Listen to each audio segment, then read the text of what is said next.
Seja bem-vindo à aula de tipos primitivos da linguagem Java.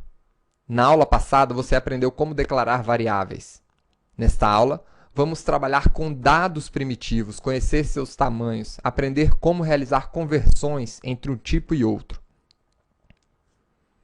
Na aula passada, nós vimos que é possível criar variáveis declarando o seu tipo. Logo após o seu tipo, o nome da variável. Então, por exemplo, idade. E, em seguida, atribuir um valor a essa variável. Agora, quais são os tipos chamados primitivos da linguagem Java? O que é um tipo primitivo? Um dado primitivo, ele não é um objeto. Ele é apenas o seu valor, sem nenhuma funcionalidade extra. Mas que valores são primitivos? Nós temos o tipo inteiro, o tipo byte, short, long, float, double, char, void e boolean.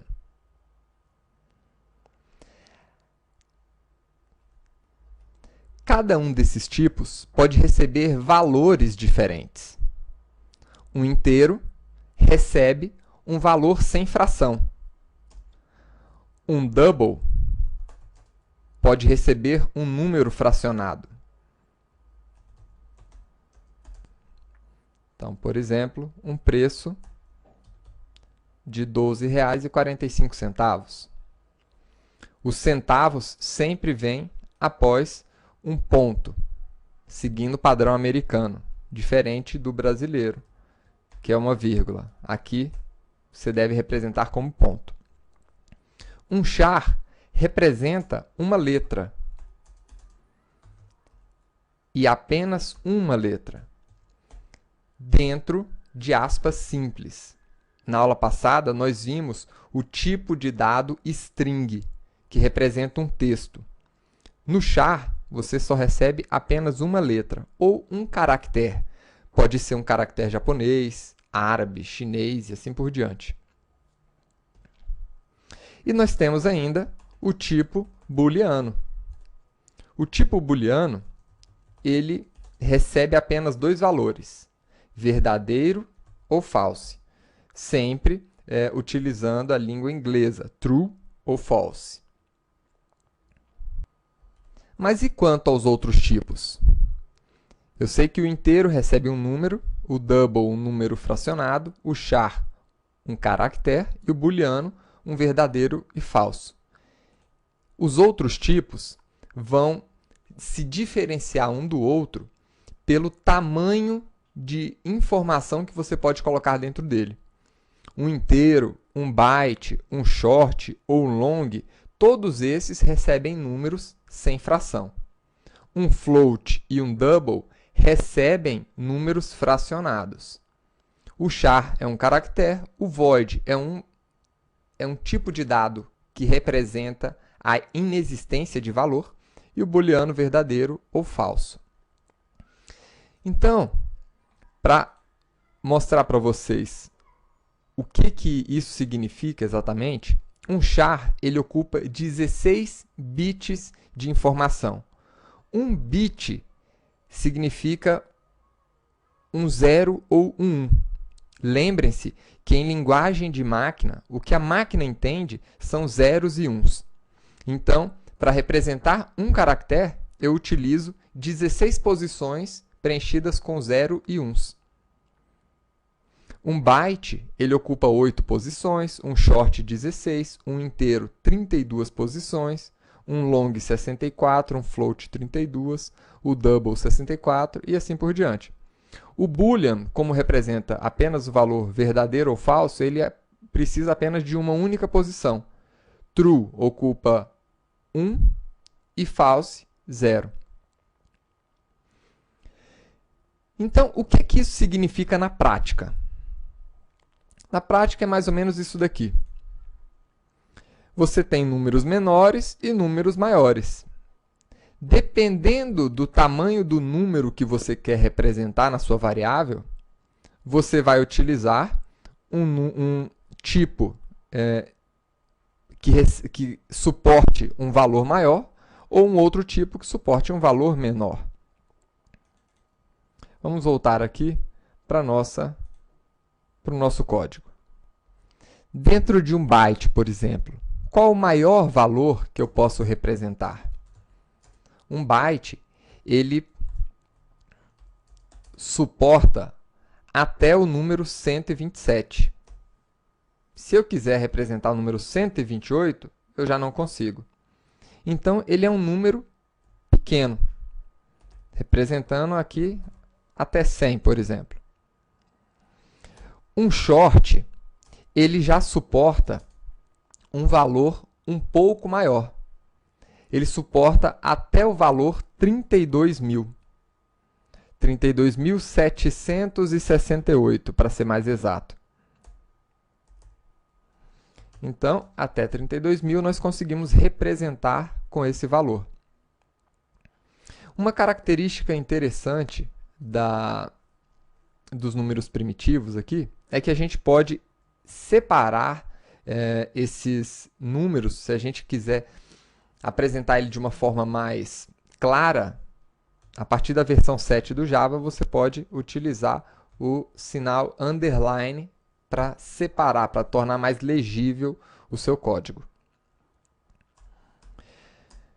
Dentro de um inteiro, nós podemos representar 4 bits de informação. Aliás, 4 bytes de informação. Isso significa 32 bits de espaço. E o que eu posso representar dentro de 32 bits de espaço?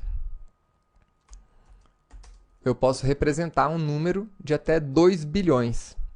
Então, 2 bilhões, 147 milhões, 483.647, para ser mais exato. Mas vamos colocar aqui apenas 2.000, milhões, bilhões.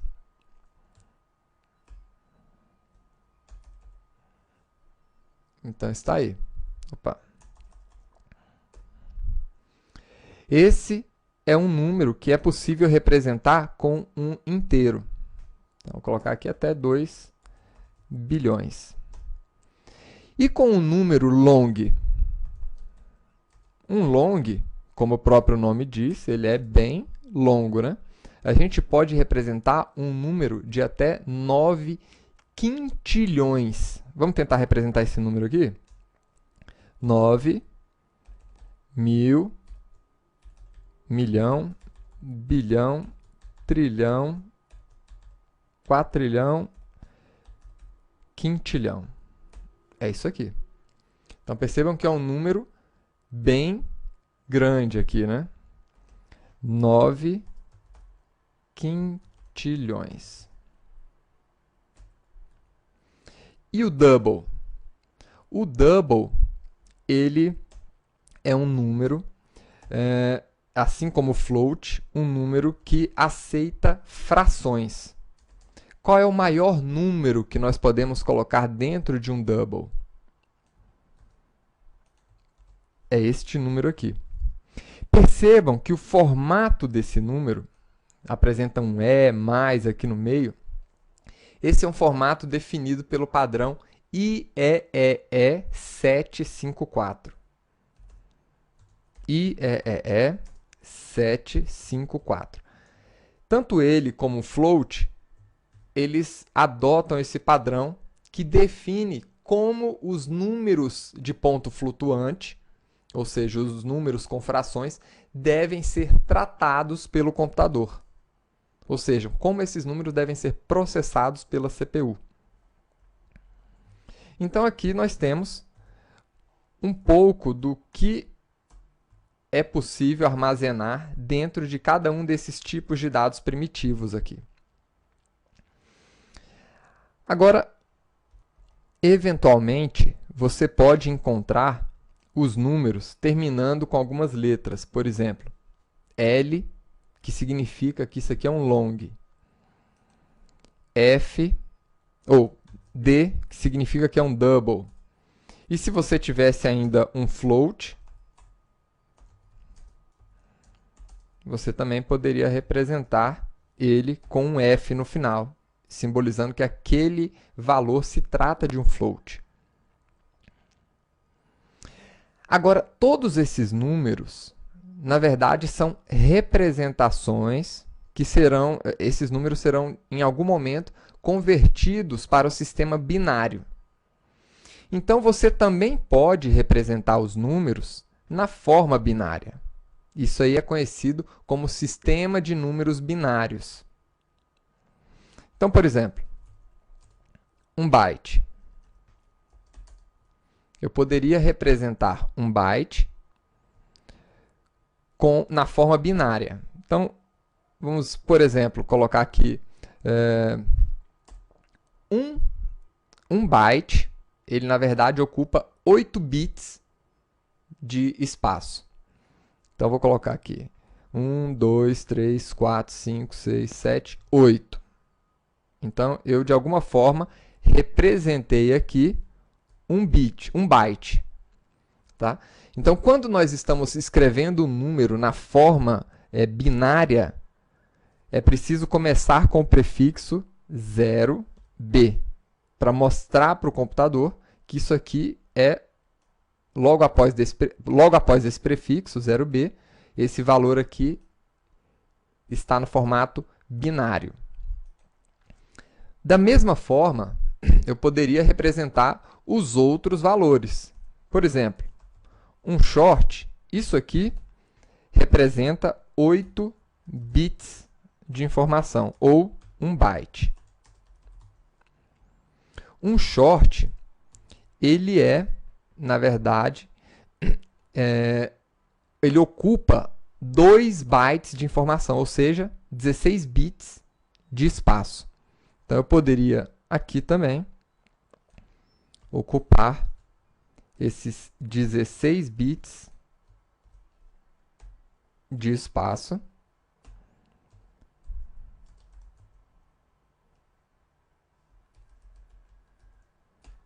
Que equivale a 2 bytes de informação. E o nosso inteiro? O nosso inteiro, ele já ocupa 32 bits de espaço, ou seja, o dobro do espaço ocupado pelo short. Então, temos aqui 32 bits de espaço, ou 4 bytes de informação. Então, essas são as formas que nós temos de representar os números primitivos, os valores primitivos que nós temos. Tá? Vamos mostrar aqui com o que se parece que número, na verdade, eu estou representando aqui dentro. System.out.println.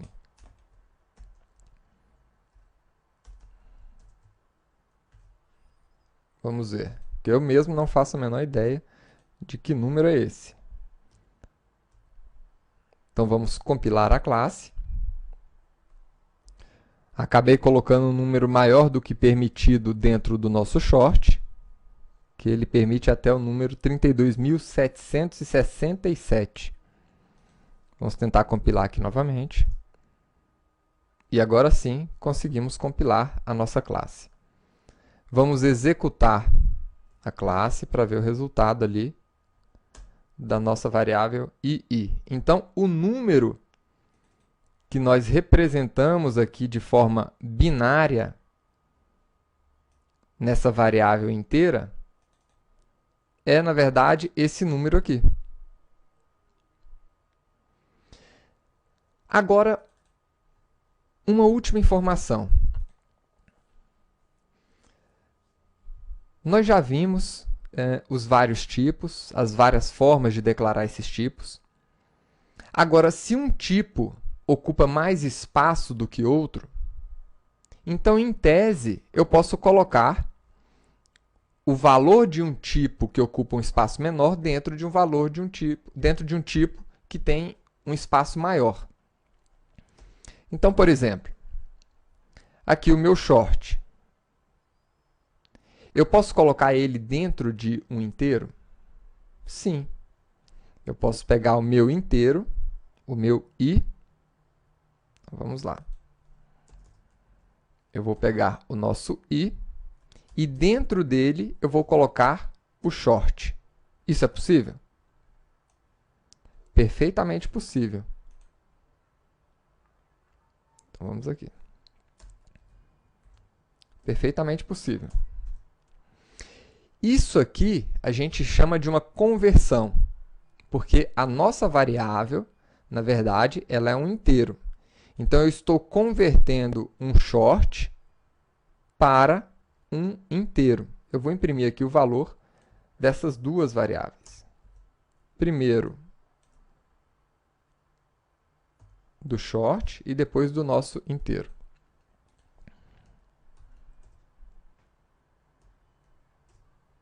Então, tá aí. Ele imprimiu o valor do short e o short coube dentro do inteiro. Mas será que eu consigo colocar um long dentro de um inteiro? Não. Como vocês podem ver, o long ele ocupa muito mais espaço do que o que é possível colocar dentro de um inteiro. Então, quando não é possível fazer essa conversão, que a gente chama aqui de cast implícito, aí eu preciso fazer um cast explícito. Então, o que é o cast explícito? Então, vamos lá. O cast explícito, ele precisa que eu diga, que eu force uma conversão. Então, por exemplo, essa conversão aqui não é natural, colocar um long dentro de um inteiro. Então, vou colocar aqui um long dentro de um inteiro. Isso daqui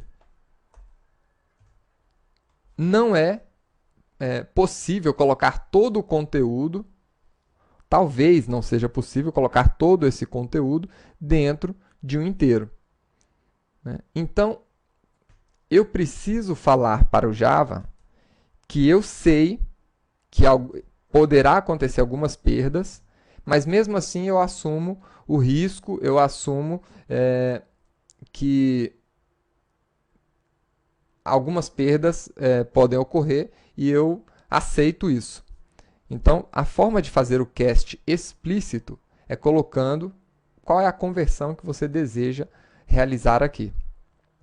Então, vamos fazer essa conversão aqui e vamos ver o resultado. Eu vou comentar todas essas linhas aqui de cima. E vamos agora compilar a nossa classe e ver o resultado.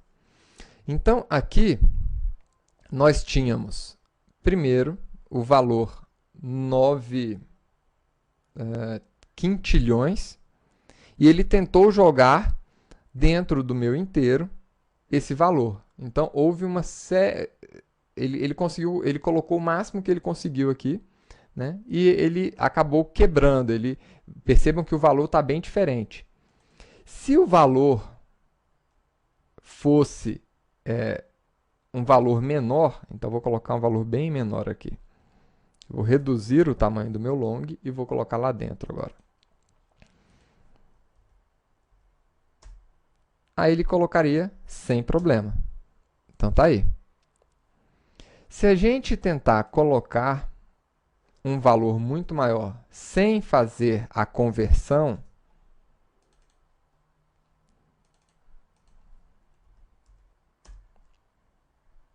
então ele vai acusar um erro para a gente.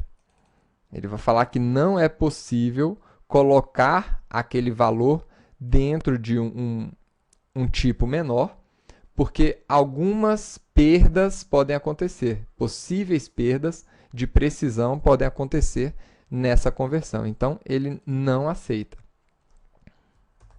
Por isso que nós precisamos fazer aquela conversão chamada explícita. Então, pessoal, é isso. Quando nós estamos tratando de caracteres, esses caracteres eles estão sendo regulados pelo padrão Unicode. O padrão Unicode ele define, na verdade, ele cataloga, né, uma série de caracteres existentes em todas as linguagens e define um código para cada um desses caracteres. Então, se você tivesse, por exemplo, um caractere em japonês, né, um caractere em chinês, você poderia utilizar aqui dentro, porque o padrão Unicode ele consegue reconhecer todos esses tipos de caractere. Se você tiver mais interesse em se aprofundar nisso, pesquise Unicode, se escreve assim, Unicode, na internet. E os valores de ponto flutuante, ou seja, os valores fracionados, eles atendem, são regulados por essa norma, IEE 754. Espero que vocês tenham gostado da aula de hoje, né? E vejo vocês aí na próxima aula. Até lá!